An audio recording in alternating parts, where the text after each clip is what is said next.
And good day everyone. Belated Merry Christmas and a Happy New Year to all of you. So mag-test lang tayo ng unit ni Sir Tolitz from Bulacan, VG17FS. And bumili din siya ng BBs and gas. Magpapalagay din si Sir ng high impact roller na V3. So ayan. Ito yung unit. Ayan, may kasamang back straps, dalawa extra pins, and then magazine, and then yung lanyard loop. Lanyard. Ayan. So, ito yung unit natin. Ayan. Check muna natin yung magazine kung may leak.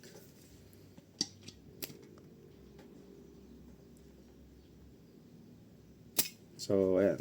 Pag maglalagay ng gas is ganyan po siya. I-follow nyo lang itong vertical na to, vertical line, then yun po yung nalagay. Ayan. So 20 counts, hindi seconds. Enough na po yun. So ayan, pause lang po muna natin. Okay, walang leak yung magazine. Ilagay lang natin yung high impact roller. Yan. So, tanggalin lang yung screw dito and then yung pin. So, pause lang natin.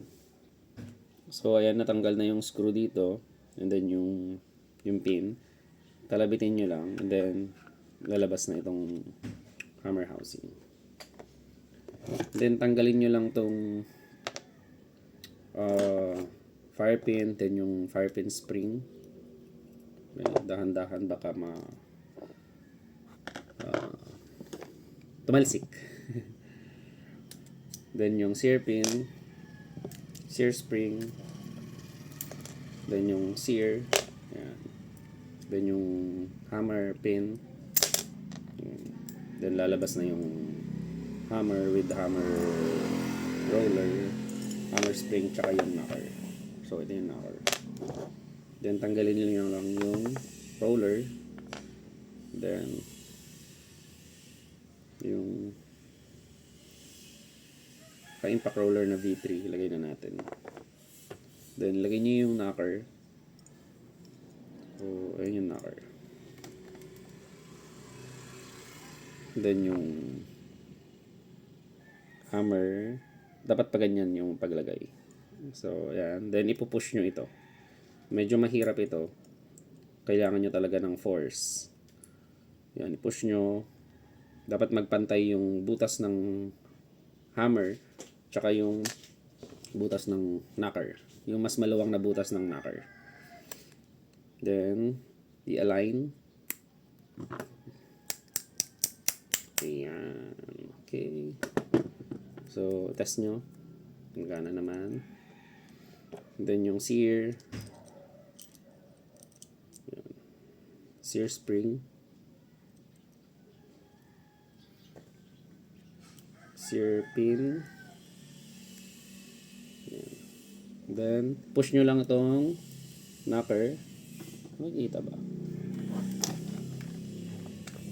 Yan, push nyo yung knocker, tapos i-push nyo yung hammer, then i-push nyo pataas yung sear spring, ilagay nyo doon sa butas ng knocker. So gumagana siya. Check natin. Okay, gumagana. Then yung fire pin pala, sorry. Tsaka yung fire pin spring.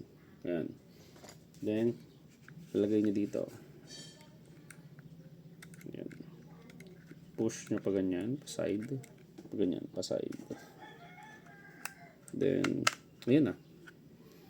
Then yung pin.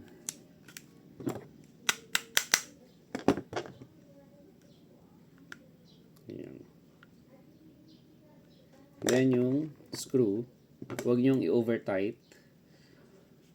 Pan lang. Pag naramdaman nyo na yung torque, yung na nag-tighten na siya ng konti lang na torque.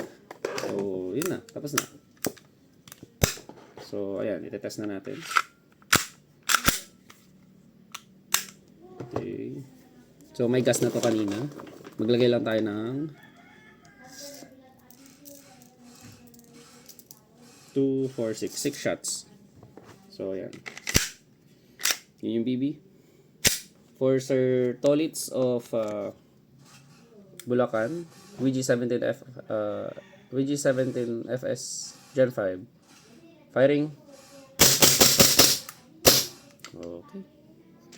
So, ayun. Tanggalin yung magazine, then hilain lang yung slide, then hammer down. Thank you very much, sir.